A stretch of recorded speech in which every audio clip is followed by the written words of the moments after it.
Well, here it is. Here's the new turtle redesigned.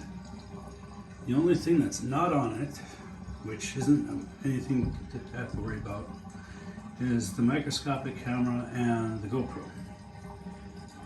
We got the claw, we got one of the lights, red lights, and then we'll have to add probably a pound to level it out. But for a 16-pound craft, we have good movement, even with our skids on there, which are pretty much reinforced with foam on the inside. I'm happy. It's time to do the electronics.